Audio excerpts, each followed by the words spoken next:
Okay, who's doing the invocation shlokas? I can do.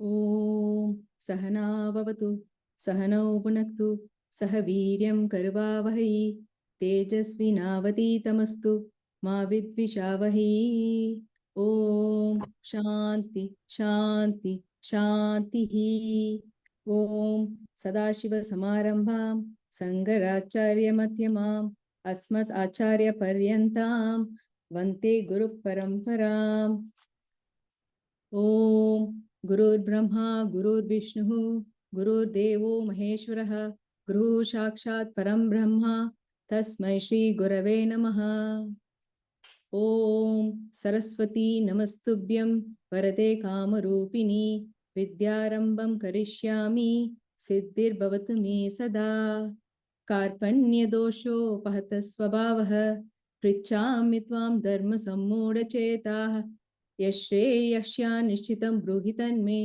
शिष्यस्तेऽहं शाधि मां त्वां प्रपन्नम् ॐ वाङ्मे मनसि प्रतिष्ठिता मनो मे वाचि प्रतिष्ठितम् आविर्आविर्मयेदि वेदस्य मानिस्तः श्रुतं मे मा प्रहासीः अनेन अधीतेन अहोरात्रान् सन्ददामि ऋतं वदिष्यामि सत्यं वदिष्यामि तन्मामवतु तद्वक्तारम् अवतु अवतु माम् अवतु वक्तारम् अवतु वक्तारम् ॐ शान्ति शान्ति शान्तिः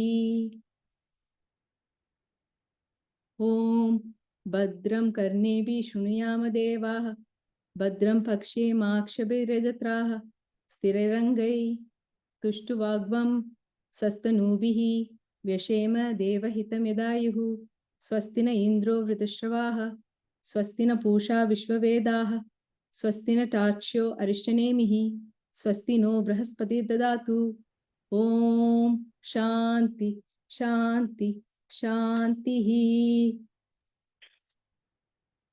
ॐ अहं वृक्षस्य रेरिव कीर्तिप्रीष्टं गिरिरिव ऊर्ध्व पवित्रो वाजिनीव स्वमृतमस्मि द्रविणवगं सवर्षचं सुमेध अमृतोक्षितः इति त्रिशङ्कोर्वेदानुवचनम् ॐ शान्ति शान्ति शान्तिः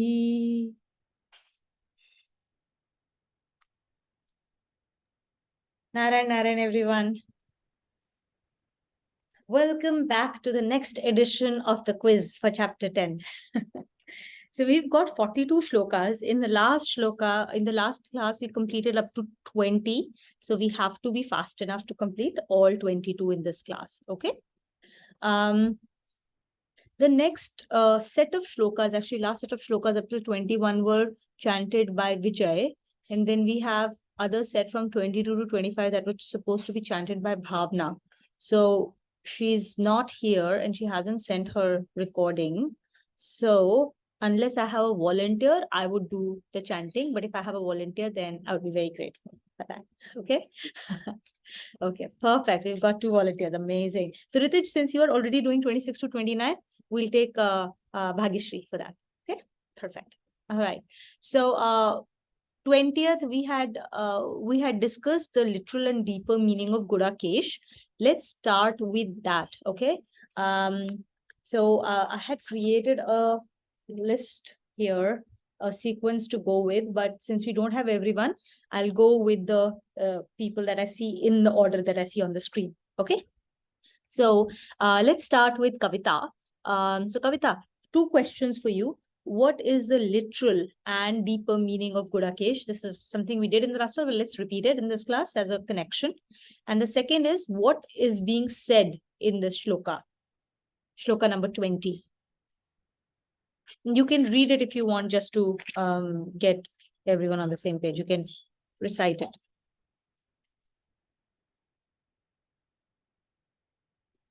You're on mute. You're on mute. Reciting on the 20th shloka, is it? Yeah. Ahamatma Gudakesha Sarvabhutashayastitah Ahamadishcha Matyamsha Bhutanamanta Evacha.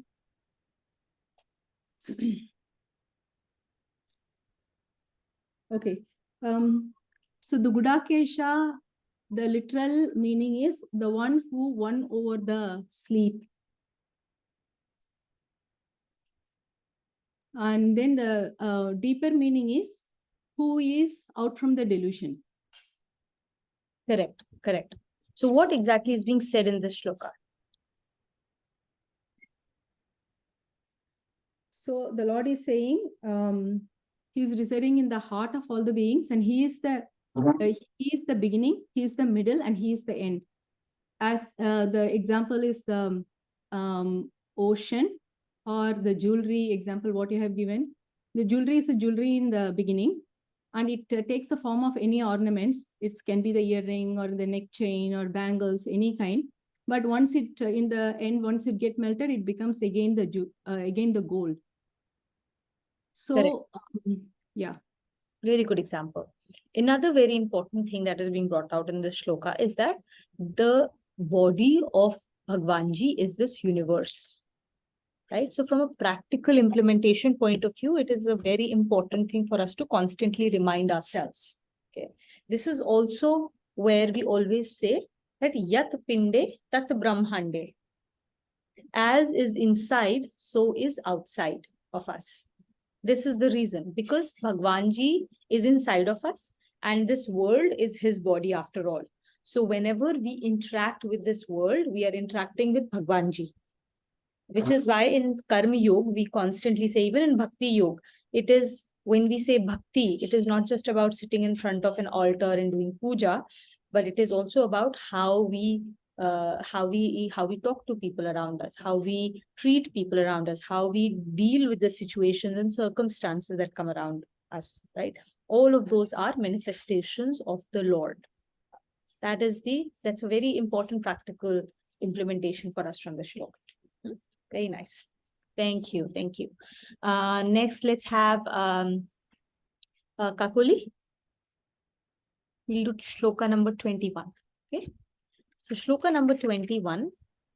3 questions for you here. Okay. So among the Adityas, I am dash. Vishnu. Very nice. Among the effulgences, I am Sun. And who or what is Marichi?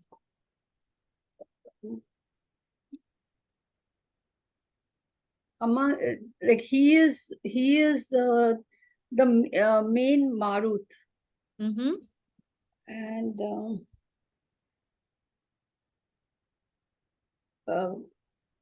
the vital life force of being is Marut, and God is the supreme vital life force that sustains us. Correct. So Bhagwan, Marichi, exactly. So we have 5 different types of pranas inside us, right? Prana is the vital power that sustains us, and Marichi is the chief of those vital powers. So if Marichi is not there, the power of Marichi, then basically the life forms would disappear, they would disintegrate, right? Because as we said, like death is what? Death is essentially disappearance of that vital power of Pran. When Pran leaves us, that's when we say that, a body is dead, right? So that's what is Marichi. Okay, perfect.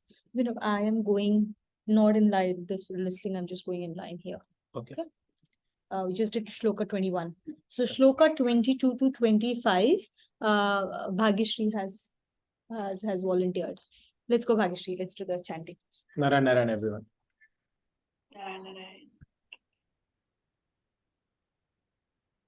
वेदानां सामवेद अस्मि देवानाम् अस्मि वासवः इन्द्रियाणां मनश्चस्मि भूतानाम् अस्मि चेतना रुद्राणां शङ्करः चस्मि विद्वेषः यक्षरक्षसां वासुनां पावकं चस्मि मेरुशिखरिणामहम्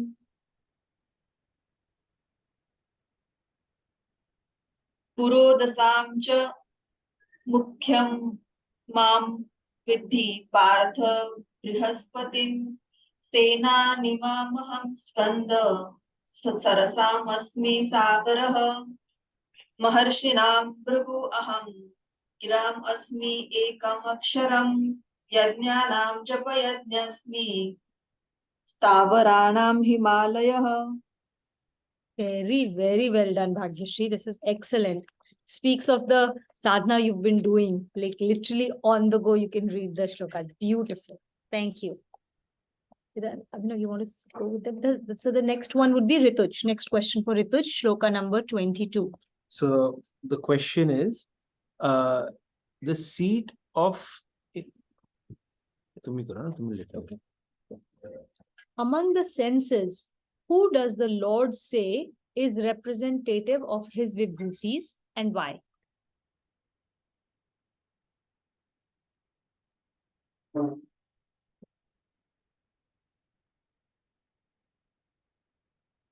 Among the senses, it's the mind.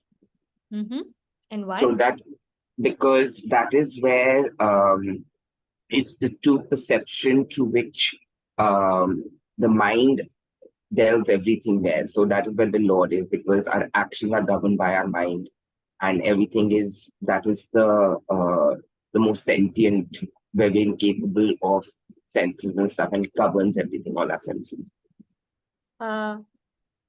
Good, really good. Some aspects are absolutely correct. One more question, just to get deeper into this. What is special about mind? Why, as the head of, like, right, you rightly said, mind controls the senses, right? What is the special factor about mind when it is controlling the senses? Like, I'm trying to get a specific answer here. So perception, the true, for us to perceive things and how we look at things is through our mind. So therefore, that is where the Lord resides. And that is where our beings are bhav and behind our actions and the thought level.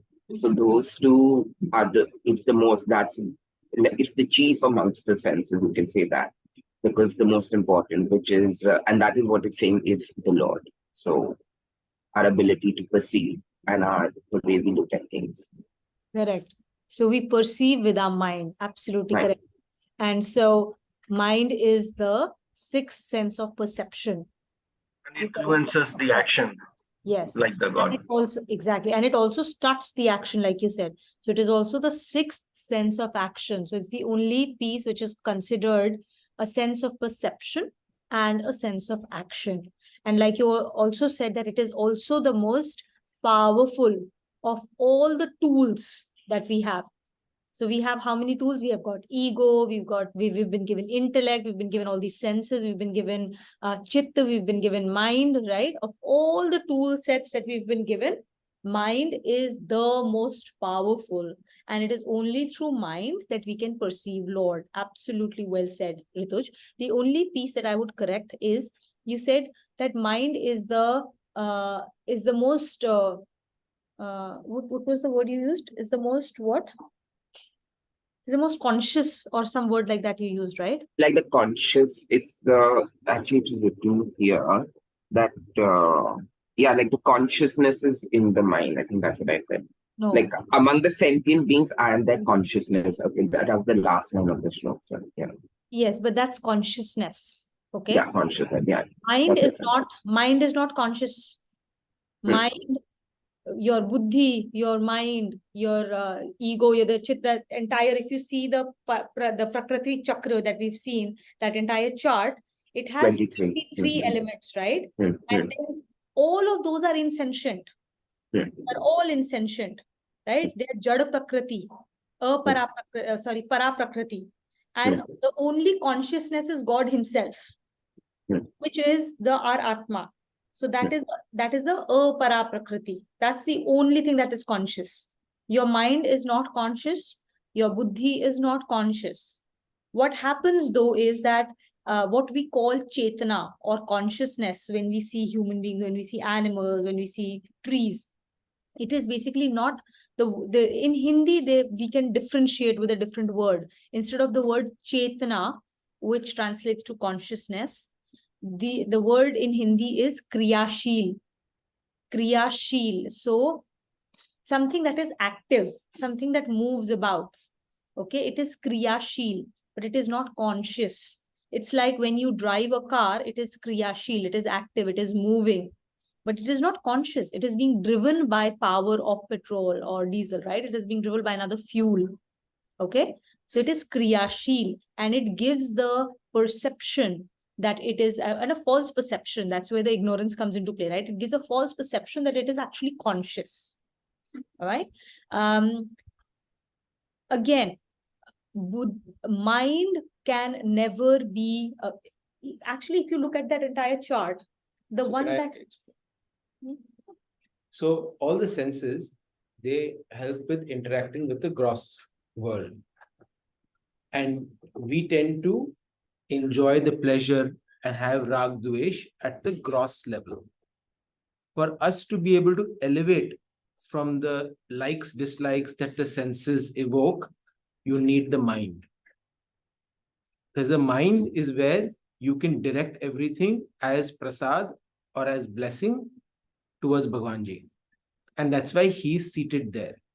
And when he is seated there, it becomes natural, it becomes effective, and it becomes extremely quick for every action to go to him.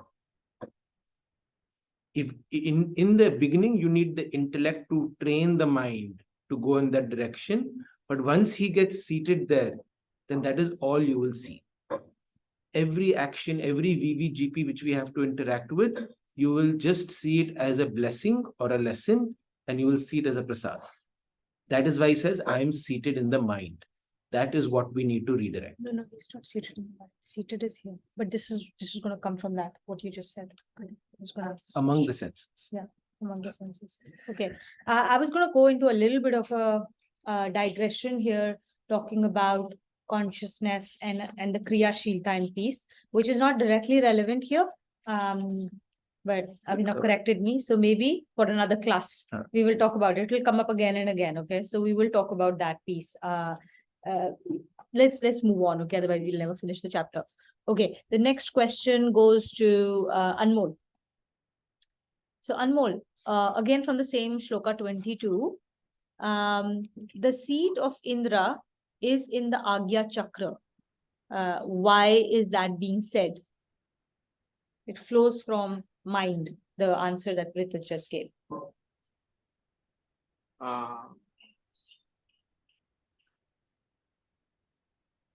So I think this is because Indra is king of different senses. And when we evolve beyond just the physical senses, like what Abhinav was saying, we go to we need mind. We need mind to be elevated and have true perception. So at that, that's where we are in the Agya Chakra. And that's where Lord is saying that Indra is, I am the Indra.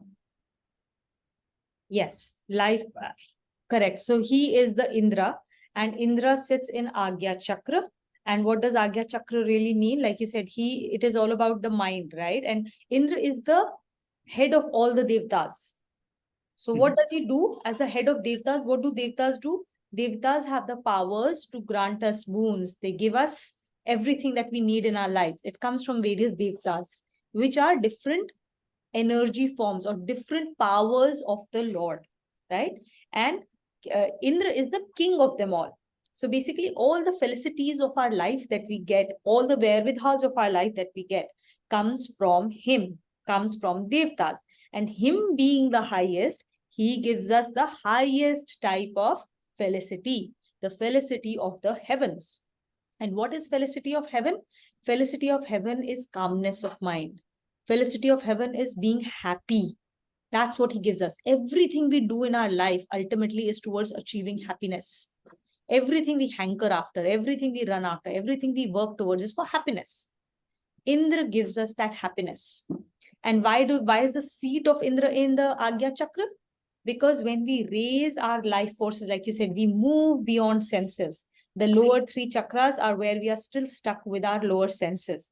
When we move our life force beyond these and we go to the higher level of consciousness and we approach Agya Chakra, is when we move past the senses. When we move past the senses, then it doesn't matter what's happening in the VVGP around us. Inside of us, we are calm and we are experiencing happiness at all times. This is Indra's felicity for us. Yeah. Perfect. Look at it. Shloka 23, Bhagyashree. Explain concept of Meru. Yeah. Can you explain the concept of Meru? Meru. You have to move fast. Okay, so here Lord is saying that among all the highest peaks, I am the Meru. So this show it's like the highest point of consciousness is him. That is where that is where perception of Lord takes place. So it's like he is the highest peak and he is the highest point of consciousness. Correct. And where do we, from a metaphysical point of view, when we talk of Meru inside of us, right? Yat Pinde Tat Brahmande, where is it? Where is it seated inside of us? Mind? Yes, it is the peak of the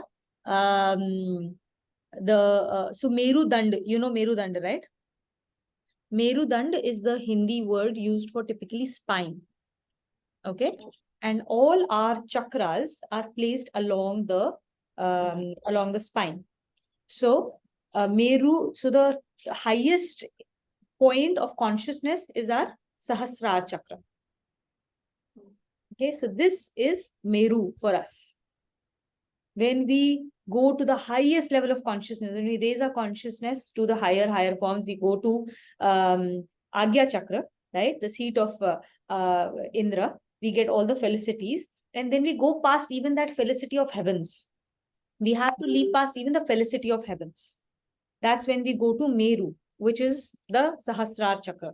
But going from Agya Chakra to Sahasrara Chakra, we can go to Agya Chakra with our own efforts. After that, it is grace of God that takes us from here to here.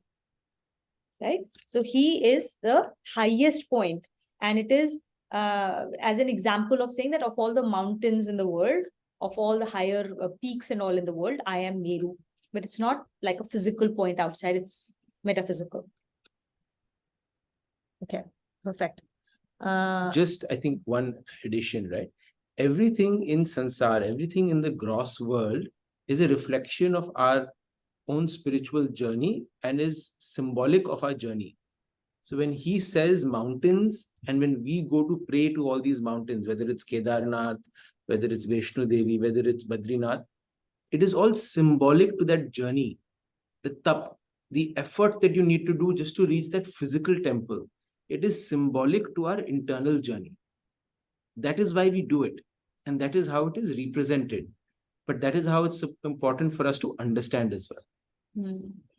That it represents a symbolic journey for ourselves to reach our own peak.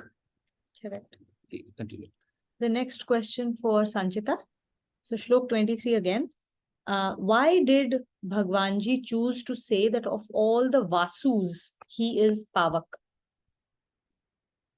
Because I think Vasu means, it's the fire.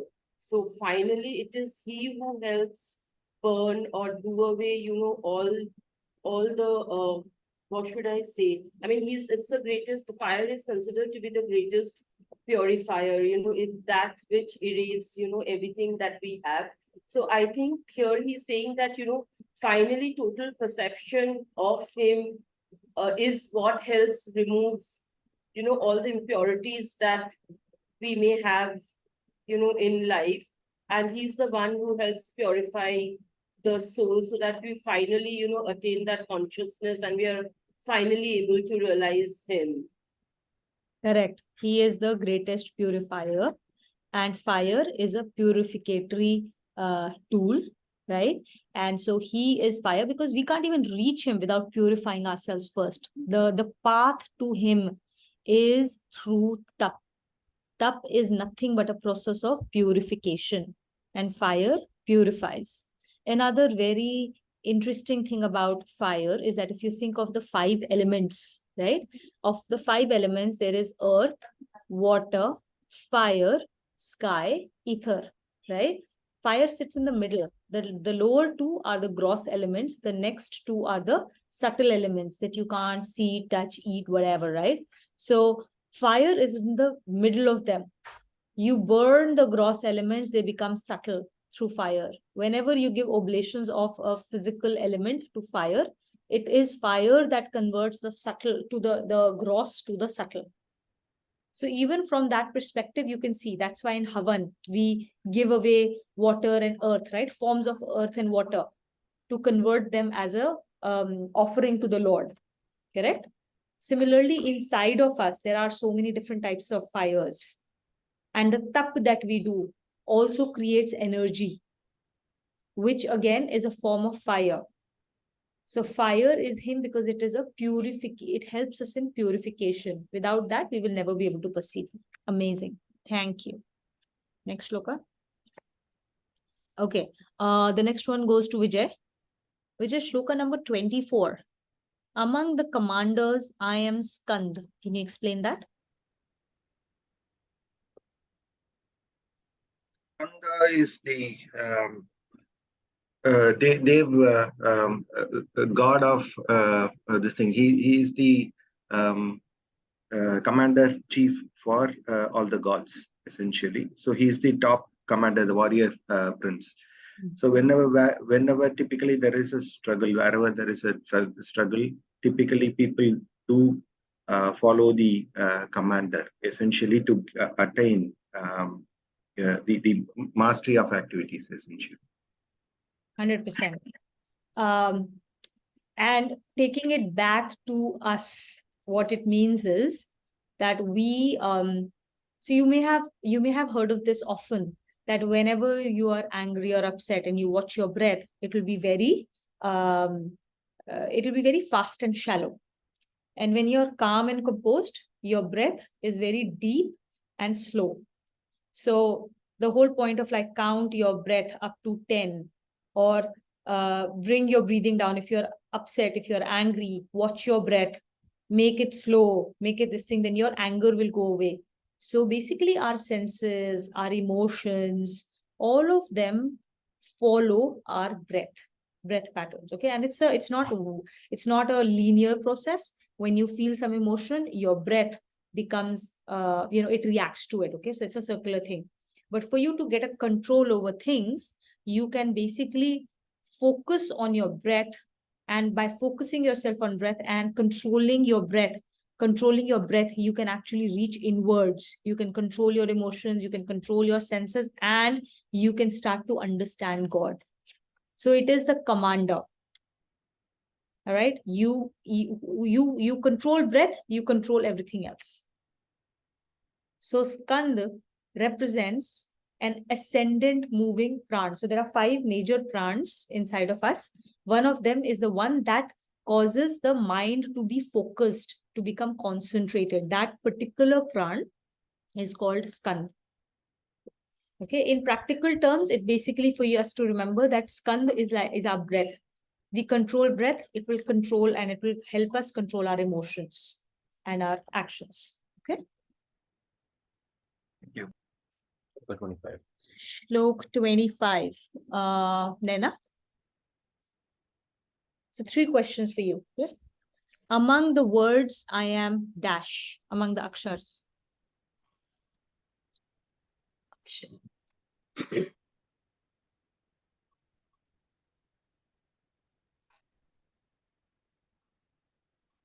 Omkar. And among the yajna, I am dash. Japayatna. Should I ask this pretty quickly? So then we'll go to the next set, 26 to 29. Rituj, over to you. For chanting. Ashvatha sarvavrikshanam devarshinamasya naradaha gandharvanam chitrarathah siddhanan kapilo munihi ujjaya shravasamaśhvanam vidhi mam amritodhavam Airavatam Gajendrana Naranam Chanarathipam Ayudhana Maham Vajram Dhenunam Asmi Kamadutha Prajanashchasmi Kandarpa Sarpa Kandarpaha Sarpanamasmi Vasukihi Anantaschasmi Nagana Varuno Yadasamaham Pitranamarya Machasmi Yamasam Yamatamaham. Beautifully chanted. Kavita. We go back to Kavita. So Shlok 26. Among the trees, I am dash. Ashwata. And among the Devarshis, I am dash. Narada. May I ask the meaning of Narada? Sure. Okay. Can you explain the meaning of Narada consciousness? So Narada is the Narada Muni is the source of the Gyan, and he is giving us the situation to elevate, to giving it the situation for our growth, and then giving us a situation for the self-introspection. Absolutely. Perfect. Shlok 27. We'll go to Kakoli.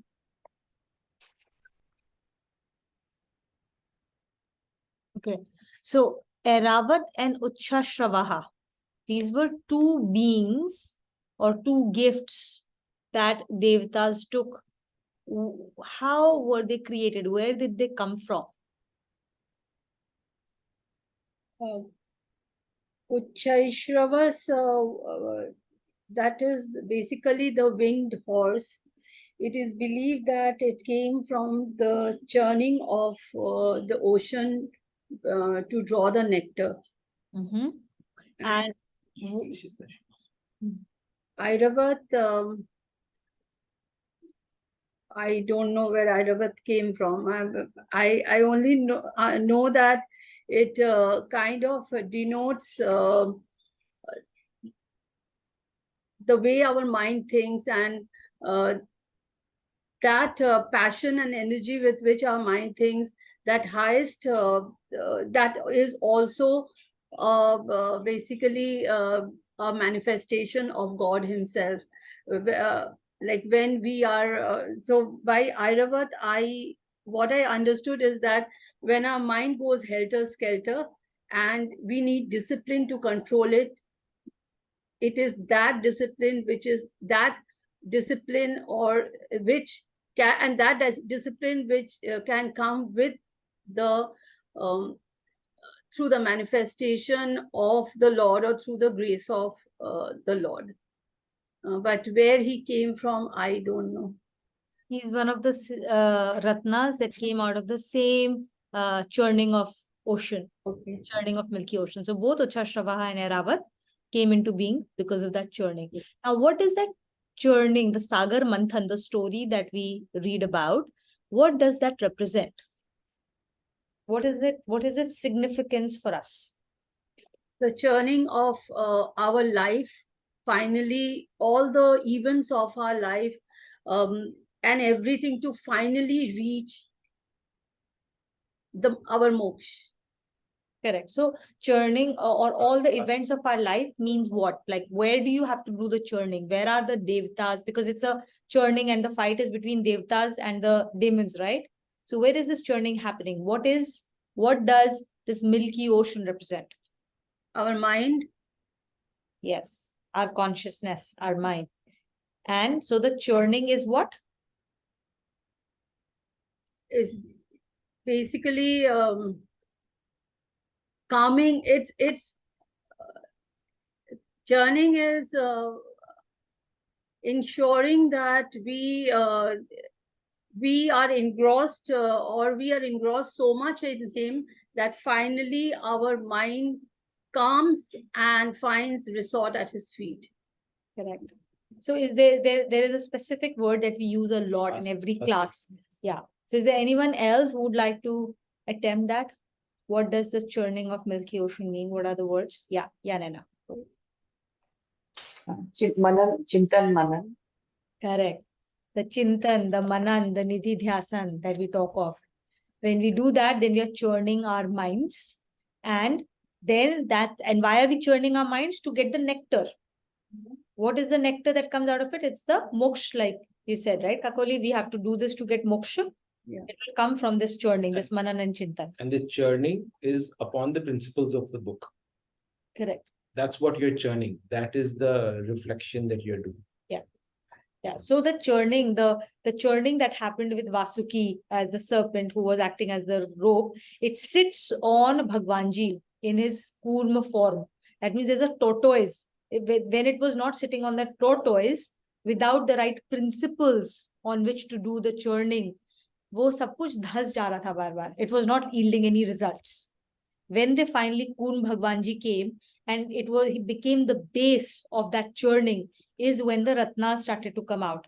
So the Ratnas like Uchha, and Airavat, and like Kakoli explained, Airavat is basically, they are saying that mind is like an elephant. When an elephant is not under control, what happens? He goes here and there and can cause a lot of destruction, right? But when the mind is brought under control through the yoga power of discipline, then it becomes the seat of Indra.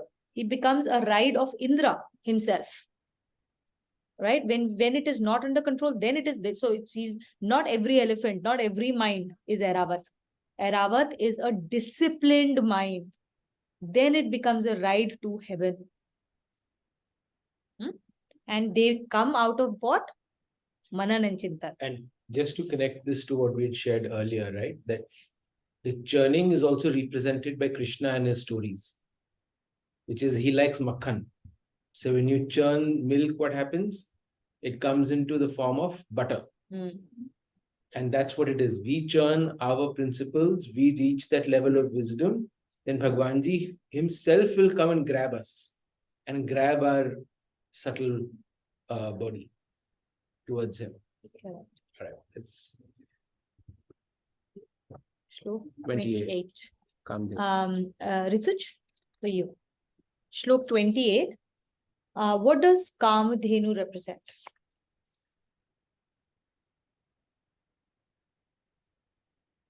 Kamadhenu is the legendary cow of gods.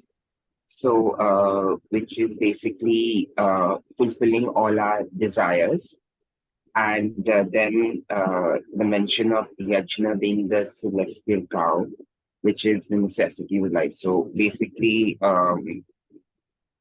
fulfilling all our desires. So what is this Yagya? Yagya that fulfills our desires. What does it mean to us on a day-to-day basis?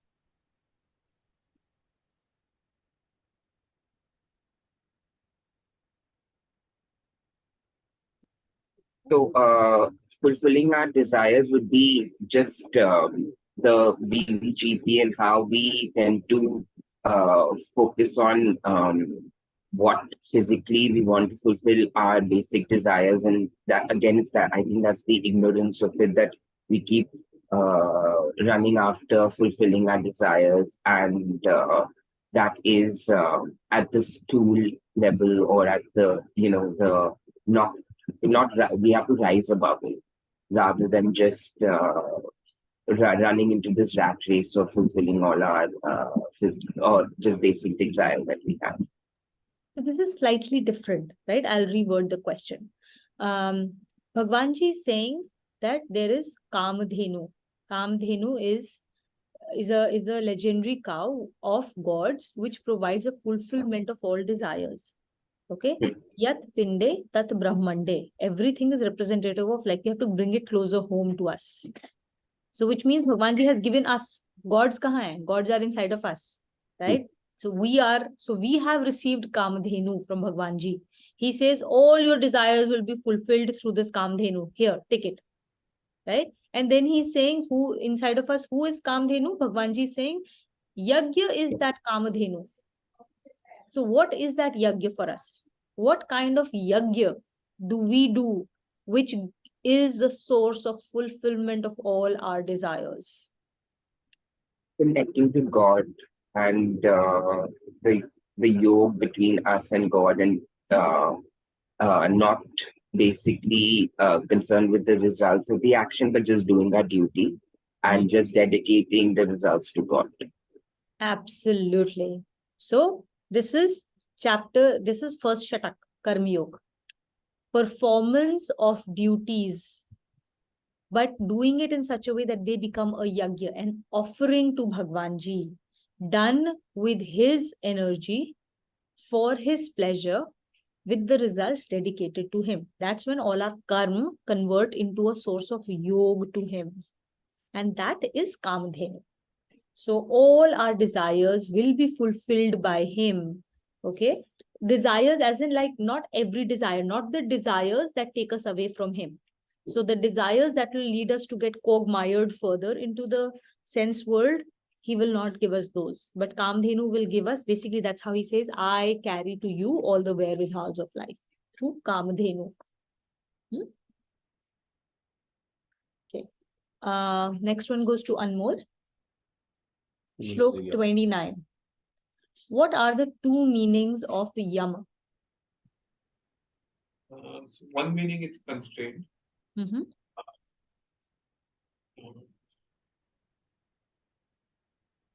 So I think the literal meaning is Lord of Death, which is also an ultimate constraint, and then other constraints is like also the limit by Yama. Are these the two things that you're referring?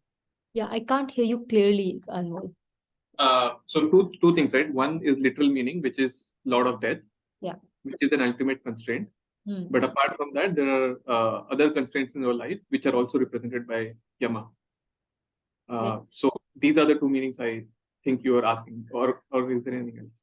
No, this is perfect. This is perfect. So the other constraints of life, the constraints that are imposed on us by external circumstances, but also the ones that we impose on ourselves in a voluntary fashion. When we do tap, for example, when you do a fast, you're imposing a constraint on yourself voluntarily. That is also Yama. That's why in the path of yoga, in the Patanjali Yoga Sutra, there is Yam and there's Niyam. So Yam is that constraints that you impose on yourself when you walk that path. That's also very well done. Thank you. Bhagyashri? Okay, first we have to do chanting. So this was Sachin. Who would like to volunteer for this one? 30 to 33. Anyone who wants to go for that? Yeah? Let's go with Rituj. Thanks, Rituj. 30 to 33. Prahaladastasmi Daityanam Kala Kalayatamaha Mriganam cha Mrigendroham Vainateyascha Pakshina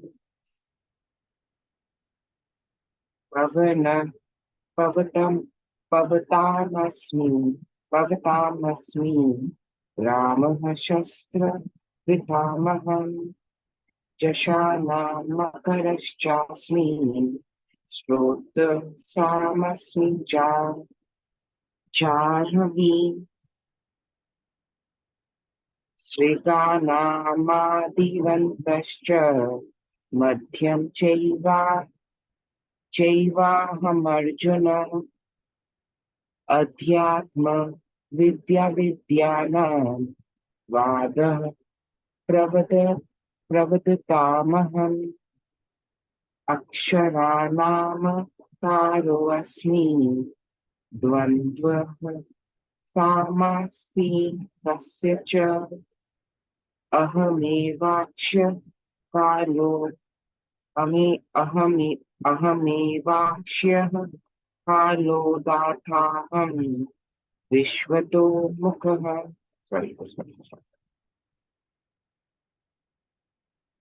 Very well chanted, Rituj. Thank you.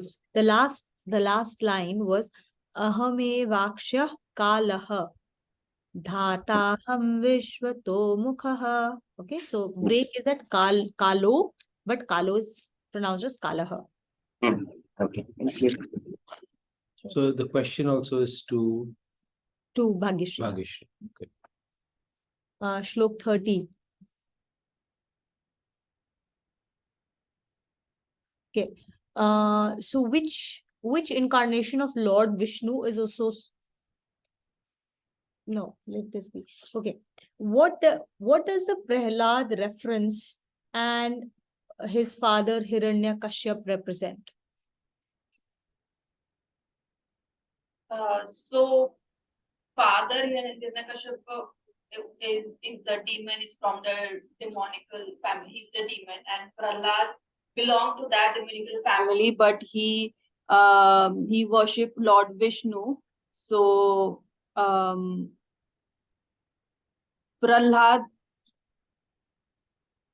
is Daitya. Yes. And so what does the story signify to us?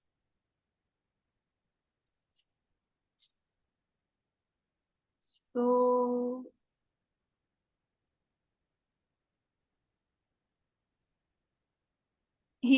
Prahlad was because of his devotion. So because of his devotion, he attained the Lord. Correct. Even though he was born in a family of Daityas, right? So what does it tell us about our situation in life? What inspiration does it give us? What does it tell us?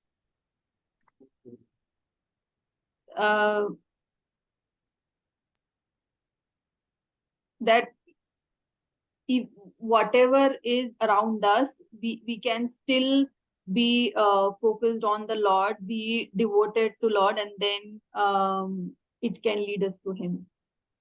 Very wonderfully said. Exactly this. Right? Very well said. Okay. The next question to Sanchita. Shlok 31. Okay. Among the weapon wielders, I am dash. I am Rama. Right. And among the rivers, I am dash. Jasha. No. No, Ganga, sorry. Yes, Ganga. So why is he Ram among the weapon wielders? I don't know how to explain, but I think, when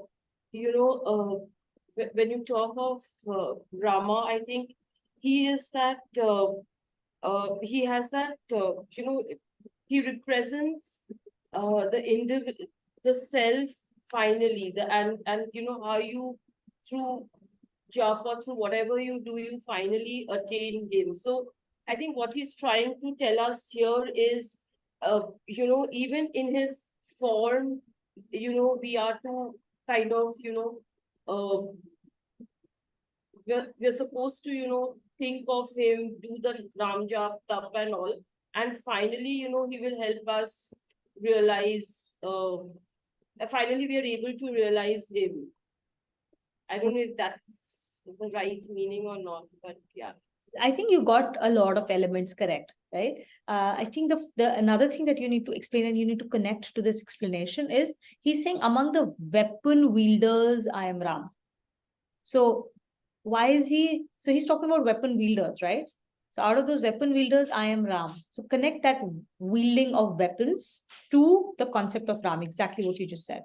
Okay, so does it mean that, so amongst, if there is amongst all the negativity or everything, he's still, he still coexists in all contradictions. So even if it's someone who's a weapon wielder, he's still Ram, which is like, a manifestation of himself only. So is it talking about that? So I think the important thing to note here is that being spiritual or being connected to God, or, when you think of a guru, a precept who has achieved Bhagwanji, it does not mean that this person or you, when you're connected to Lord or when you're being spiritual, it doesn't mean that you're just going to be pure samay meetha meetha. Okay? It doesn't mean that the person will only be like sweet, ki jo matlab bahut hi meetha meetha hai. No. The Bhagwan Ramji wields weapons, and he is going to use those weapons for putting down undisciplined tendencies around him. But the weapons are only to be used for the cause of God. Not all weapon wielders are born equal. A weapon wielder who uses his weapons as a vyad, right? He to catch birds, or a hunter who wields his weapons to hunt animals for pleasure, right? There may be a case where somebody is doing that for fulfilling himself and doing it the right way. That's different. But if he's only doing it for the sake of pleasure, hunting animals for the sake of pleasure, somebody who is using his weapons to terrorize people, those are not Ram. Just because you are a weapon wielder doesn't make you Ram. A weapon wielder, however, who uses his weapons only and only for the cause of God, who is in complete control of himself, of his mind, his body, so that the power that comes with wielding certain weapons does not overtake this person. This person is in control of weapons, and not the power that comes from them is in control of this person. You get it? Yeah. He's on top of this power, and then he wields it only for Bhagwanji's cause. That's why, and that was Ram. Ram showed how to do that, and that's why amongst all the weapon wielders, he is that. And these weapons, when I say, I gave examples, gross examples, but it's not just the gross weapons that we wield. It's also the subtle weapons. Vani is a weapon. When we shout at somebody, then we're using Vani in a demonical way, right? So Vani is a weapon, Tapbal is a weapon, discipline is a weapon, right? All of these things are weapons. There are lots of subtler weapons that Bhagwanji has given us. Yeah. Okay. Just wanted to add a quick story. So at the time of Ram, the story goes like when Ram throws an arrow, it can go through 7 fully grown pipal tree and come back to his pouch. So that's power that used to be shown as analogy. Second point of observation is wherever it is Kanda or Rama, if you see, it is all connected to prana. So even though you are so powerful, top amongst the people around, the one item to focus is on prana. That's what is going to change and control essentially the remaining aspects of our body. Absolutely. Well said, Vijay. So Thank now you. You are blessed with the next question also. Thank you so much. Okay, so shloka number 32. Using the example of waves, explain God's creation.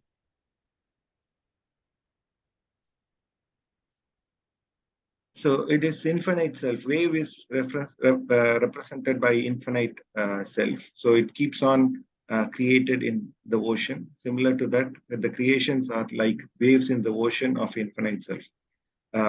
As just ocean is in the beginning, middle, and the end. Each wave is similar to that. God is in the beginning, middle, and the end of each creation. So that's how the entire flow is going to be. Very nice. One line to add there, yes, perfect, is the waves are temporary. They come and go, they come and go. The ocean is there as infinite. And they come from ocean, And they go come back from to ocean and they go back to ocean. Yeah. Cool. Shloka 33. Nena. Nena. Okay. So explain the concept of Vishwato Mukhaha in Shloka 32. Vishwatomukha is the witness consciousness, which is in all planes, thoughts, actions, and results. It's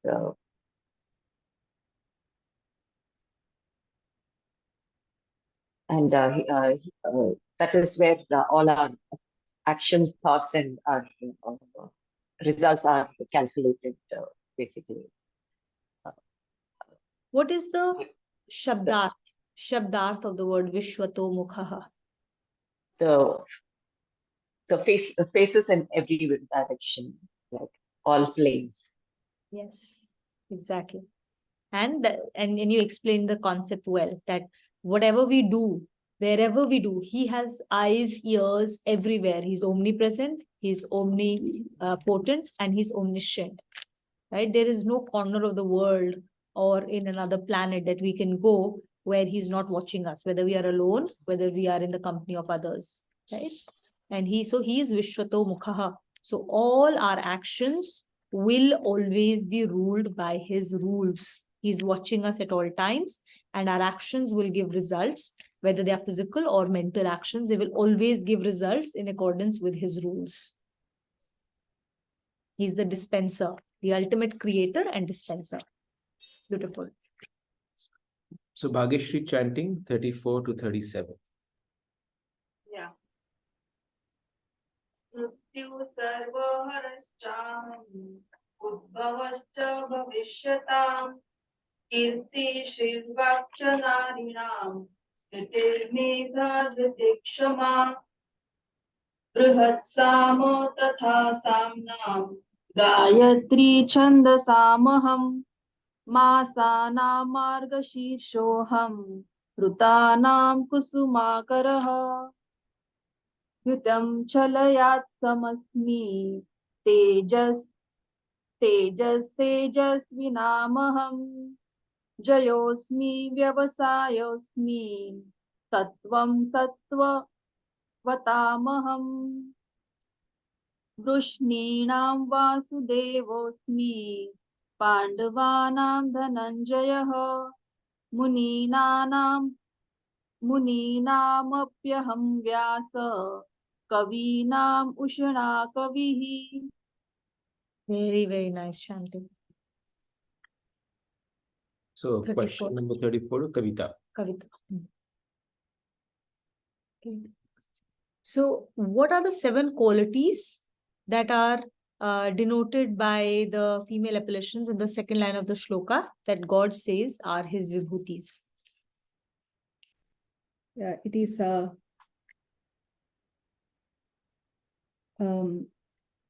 Kirti, which is fame, Shri, prosperity, Vakcha, which is speech, and then Smritir, which is a memory, Medha is intelligence, Dhriti is firmness, and Shama is forgiveness. Very, very nicely explained. Go on. Okay. Okay, so we'll go on. Next question to Pakul. Shloka 35. Among the Vedic meters, I am dash. I am Gayatri. And among the seasons, I am Vasant, spring. Vasant Ritu. Very nice. Okay. The next one goes to Rituj. What happened? He asked a question on this as well. Yeah, he Tell. did. Among the Full circle. yeah. Among the cheats, I'm the gambler. What does it mean? So after contemplating a lot, what I thought was that I had to go to the class as well. So what was discussed in that was that it's the gamble of life and how you take a calculated risk and how the risk shouldn't get the better of you, but you need to be in control. And what I think was from this was that the Lord is playing a gamble by creating this life. and how in that gamble we all are going through life and we're witnessing our VVGP, Vyakti Vastu Karna Paristhiti, and how we take our own time to come back to him, even though he's created this life, he's created these so-called physical entities that we get distracted by, and how in that circle we we know that eventually we'll come back to him. But when we come back to him, how we come back to him and in which ways, it was further explained that there are 4 ways that there are 4 hands of the deities, that you have Kamal, then Shankh, Gadha, and Chakra. So it increases that way. That's the soft thing that he'll tell you that a soft way of a message. Then with the Shankh, it becomes louder, the message. And then a Gadha, where you're just given an actual physical blow, where you are forced to realize, oh God, I have to come back to God, and I have to realize what my purpose is. And finally, it's Chakra, where there's no other option that you have. The other 3, you have an option, and that is you have to go back to God. So that's why you use the word gambling as a thing, and also the dissolution of from belonging to all this to being all this, that ignorance, that also is mentioned. Very, very well explained, Rituj. Well I mean, done. this shows that you've done Sagar Manthan on this for the last 2 weeks or 3 weeks. You really understood it well, really well. बहुत सारा मनन चिंतन हुआ है इस पे. You've got the essence of it. Amazing. Beautiful. Thank you. So see, Bhagwan ji ne send the question to the right person. 37, Anmol. Okay. Shloka 37. What does Vasudev, Devaki, and Vasudev represent?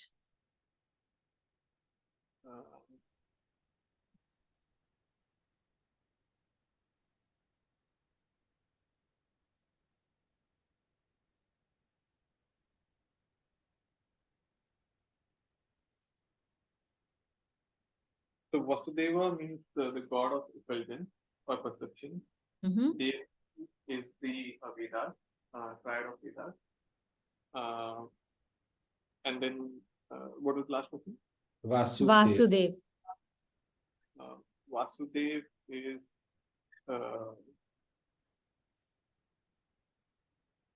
God. Sorry, I can't. So in the first one where you're referring, right, that paragraph, they have made a distinction between Vasudev and Vasudev. Okay. So the line of the line where he was born, the lineage in which Krishna was born, is the Vrishnis. Okay. And Vrishni is basically, the concept of Vrishni is the reign of bliss.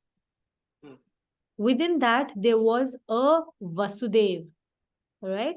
And Krishna, so Vasudev and Devaki got married, and their child was Vasudev, which is Krishna. So Vasudev was dad, mom is Devaki, and the child is Krishna.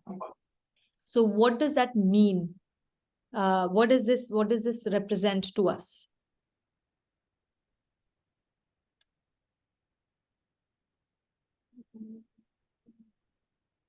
I think Rituj, you have it.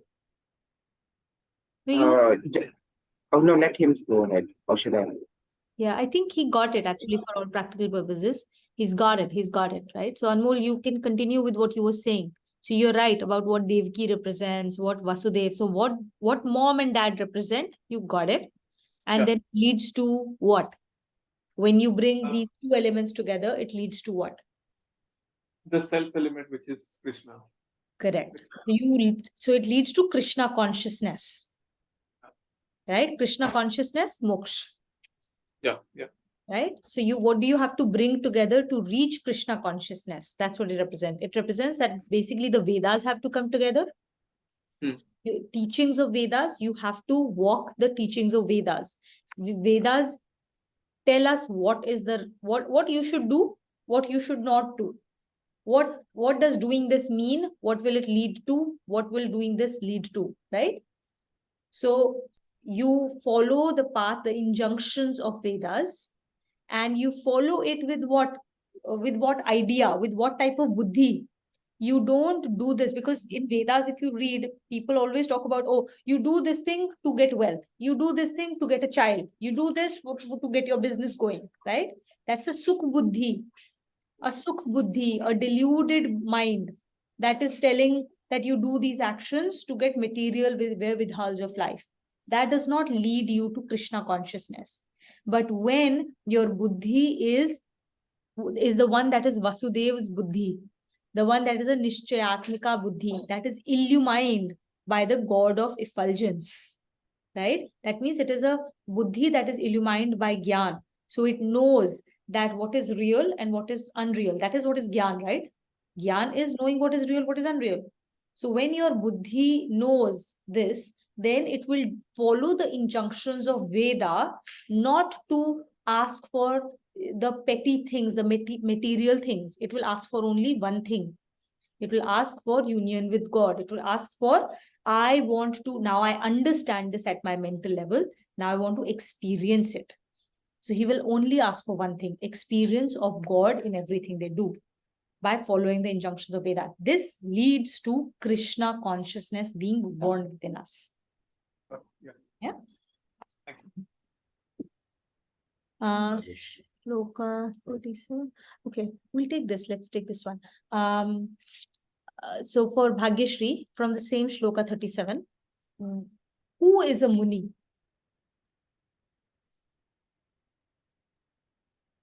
Muni,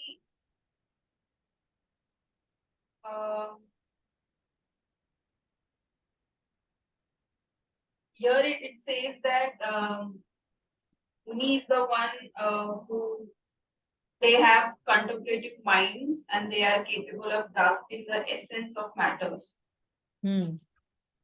So Correct. Correct. Absolutely. yeah. And then among them, perceive the unity of the self in the diversity of forms are considered superior. And are they saying that that superior self is Vyas and that is God? No. So first of all, who is Muni? We are Muni when we do Manana and Chintan, contemplation, right? So and which is the contemplative faculty inside of us? Mind. Man. So Muni comes from the word man, which is the contemplative faculty. When we do Manana and Chintan, in that moment, we are being Munis. Right? So this is, so just bring everything we read has to come home. It has to connect to my me story. If it's not getting connected to my me story, then I'm not learning, because it has to translate to what it means for me on a day-to-day basis. That's why I asked this question. So we are all Munis, and that's very important part of our journey. So Adhyay. Very nice. Chanting Naina 3840.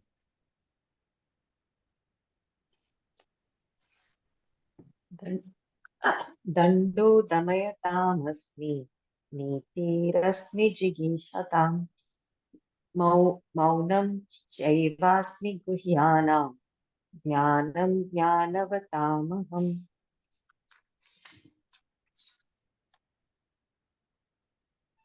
यच्चापि सर्वभूतानां बीजं तदहम् अर्जुन न तदास्ति विना यत्स्यान् मया भूतं चराचरं नान्तोऽस्मि मम दिव्यानां विभूतीनां परन्तप येषत्तुद्देशतः प्रोक्तः विभूतेर्विस्तरो मया. Very nice chanting. So the question is to Sanchita. Question to Sanchita. Can you, explain Dando Damayatamasmi? So I think he's saying that here that, he's talking about the scepter, which is basically, that which it's a symbol that which helps,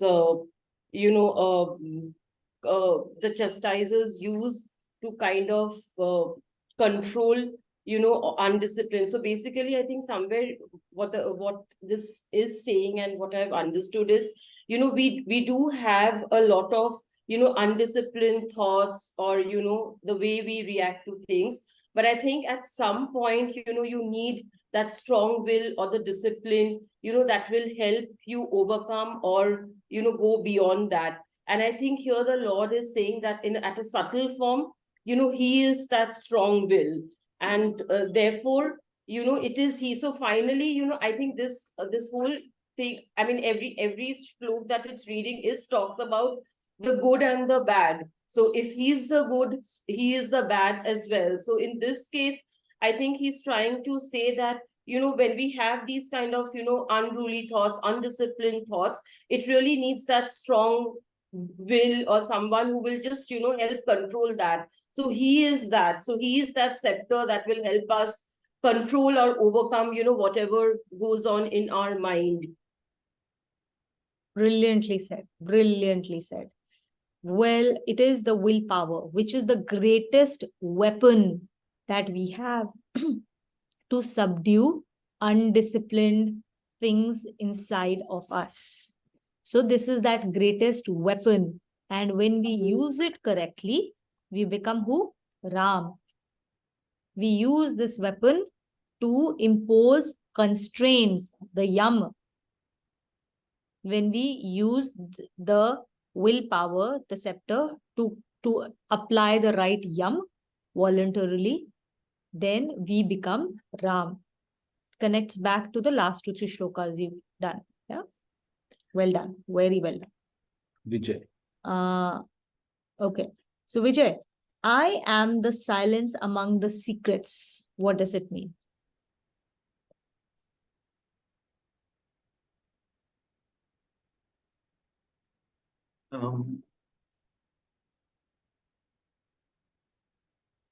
The essence of maintaining secrecy is maintaining silence. So, so the deep inner silence is the divine experience itself. So that's where your self-realization is going to happen. Absolutely. Because what is the greatest open secret? Chapter 9? Bhagwan Ji, right? He's everywhere. The greatest open secret. Raj Vidya Rajguhya Yoga, the last chapter, right? So he's the greatest open secret. And the only way to actually get to that secret, to understand that secret, to decode that secret is through silence. Yes. Through silence. In that silence, what happens? First, first there is that Manan Chintan. And then even that Manan Chintan has to stop. You can only experience him in the silence. Silence. Yes, beautiful. Yeah. Very, very powerful, very relevant aspects are coming through, even in the question and answers. First is prana, second one is silence. I think by finishing this chapter, I will go to Gangotri, I guess. That's the power of this revision and quiz. We do swadhyay and then we do revision and we have to do it again and again. First time mein kuch samajh nahi aata. You do it again and again, like they say, right? You read Gita 10 times, the 11th time Gita will read you. Yeah. Thank you. So Naina, I am the knowledge of the knower. Can you explain that?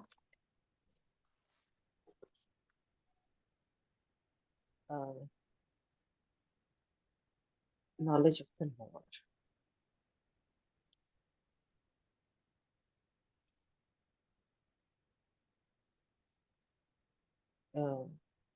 I think that it means, it signifies the knowledge of self. When you know it, you become that knowledge. Exactly. Exactly. Perfect. Worldly knowledge, you have always separate from you. It needs to be acquired. This knowledge needs to be realized and you become that knowledge. Perfect. Kavita. Okay. Shlok 39. Using one example, can you explain the Lord as origin of all? And don't use the word, don't use waves as an example. No, she can use word. No, because you've used that already. So I wanted to use a different example. Seed. Yes. So explain it. A seed, seed is the origin of the tree, origin of the flower, origin of all the branches, everything. So like the seed is the core of the entire tree. So likewise, for everything, the origin is the unmanifested form of energy, which is God. Very well said, Kavita. Thank you. Thank Shloka you. 40. Kakuli.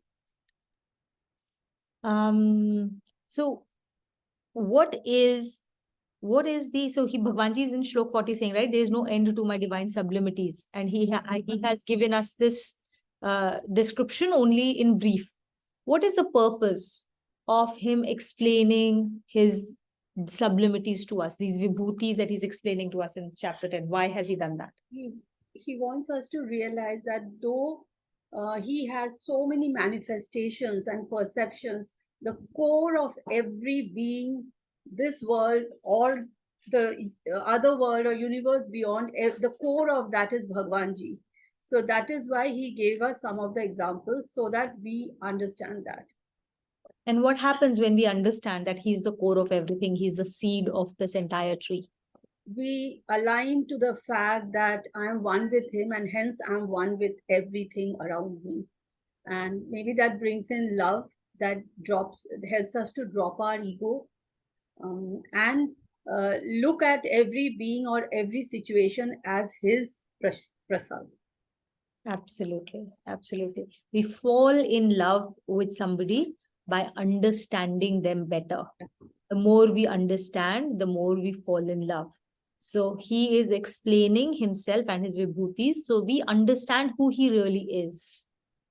And we understand him, then we fall in love with him, which means we fall in love with the world around us, with the VVGPs around us, right?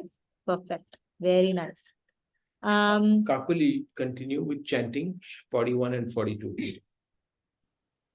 Yad yad vibhuti mat sattvam Shrimadurjitameva va tattadeva vagachatvam mama tejum shashambhavam athava bahunaitena kim gyatena tavarjuna vistavyahamidam krishnam ekam shena sthito jagata.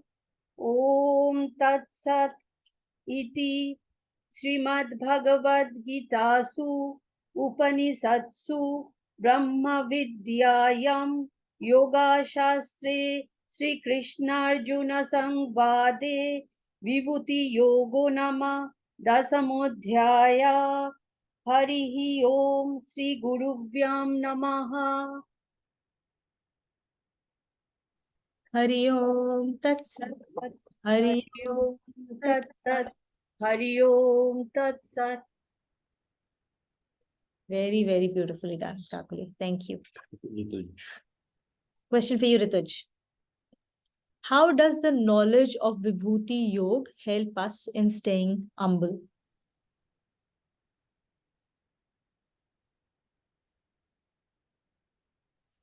Staying humble. So knowing that the Lord is everywhere and he's omnipresent and he's watching us. Whatever we do, we have to remember that he is watching us. So we have to be grounded. And the fact that, as it was explained before about the ego and how we can shed the ego if we see that every VVGP has the Lord in it. So therefore, that will make us grounded as well and not get agitated or judge people. And it's just, if we always keep in mind that the Lord is everywhere and we're being watched, then we act accordingly, and that's how we stay humble and grounded. Very, very nicely said, Rituj. Thank you. The only thing to add there is it's not about us being watched as much as everything is created by him. So the essence of doership is not on us. It is all being generated and created by him. We are just a medium. Every strength that we have is a vibhuti he's given us for this life. That is also On him. loan, literally. On loan. He can give it to us and he can take it away like this. Right? Everything's on loan, given by him. So it's all being done and created by him. We are just a small medium. Like they say, ki if his grace is there, then a deaf and dumb person can become the greatest orator. And the greatest orator will have no words to say. So always remembering that all the external and internal vibhutis that we have or others have around us are thanks to him. It is not because of us. So it helps to keep the ego in check. Great. We talked about thousands of things which is in the top of the game, like Rama, Skanda, and so on. And then like he's mentioning that all these are small part of myself. So that's how he finishes. So that's how we can correlate. We are just a speck out of all this. Exactly. So I'll carry on with that last question from what Vijay has just said. That would be the basis of the next question to Anmol. So what is the spark that Bhagwanji is trying to create in Arjun to take him to the next level? What does he say? What is that spark that he's trying to create? Basically, he's saying, I have given you the knowledge to differentiate between the gross and subtle form. And I've also given you knowledge to perceive me through all these sublimities that I've told you. And all of these are just but a small part of what I am. It is not really important to know everything, but as long as you know that I am behind everything that is happening in this like sentient and insentient world, then you have then you're on the right path to attain self-realization. Correct. And then what is he trying to ignite in him? What is the next level that he wants to take Arjun to? Towards bhakti yoga, like being united with the Lord. Towards chapter 11. Connected to chapter 11.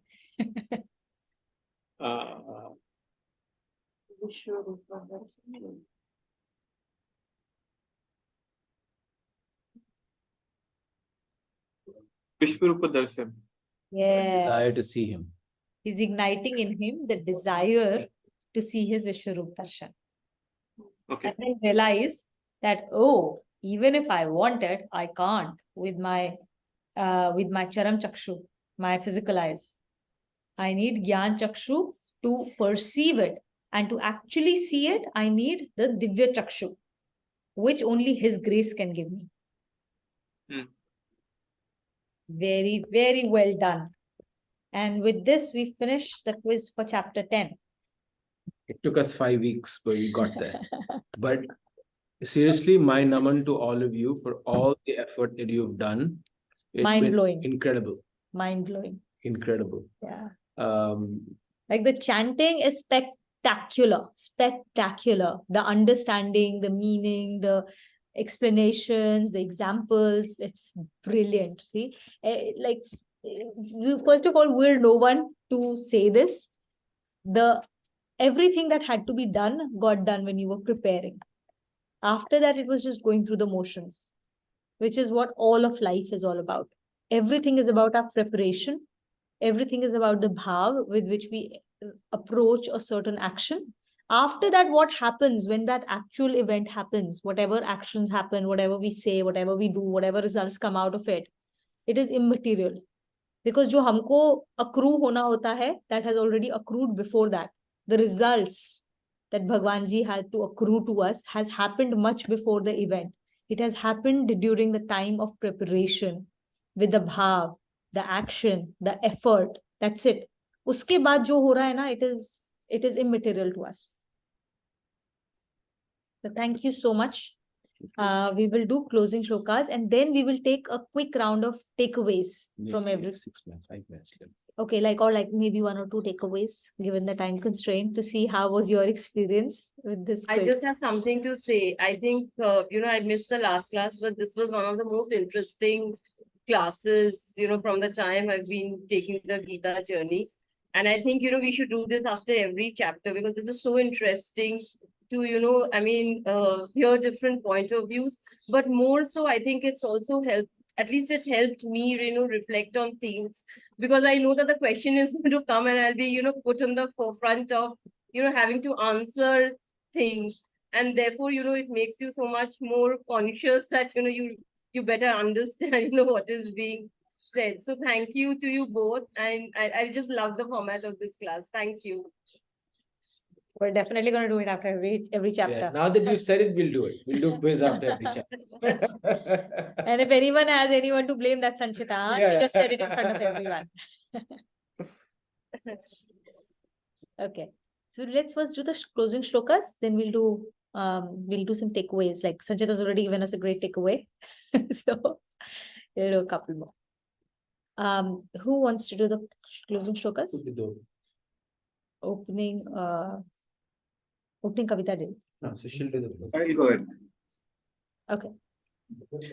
Om Sarvesham Swastirbhavatu Sarvesham Shantirbhavatu Sarvesham Purnam Bhavatu Sarvesham Mangalam Bhavatu Om Shanti Shanti Shanti Om Sarve Bhavantu Sukhinah Sarve Shanta Niramaya Sarve Bhadrani Pakshantu Ma Kaschit Dukbhagavait Om Shanti Shanti Shanti Om Asatoma Sadgamaya Tamasoma Jyotirgamaya Mrityorma Amritam Gamaya Om Shanti Shanti Shanti Om Purnamada Purnamidam Purnaat Purnamudachyate Purnasya Purnam Adaya Purnam Eva Avishyate Om Shanti Shanti Shanti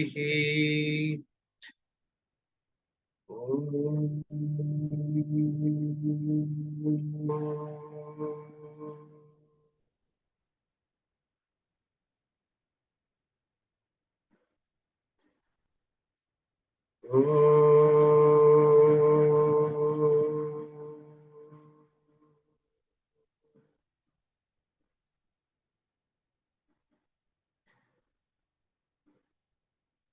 Oh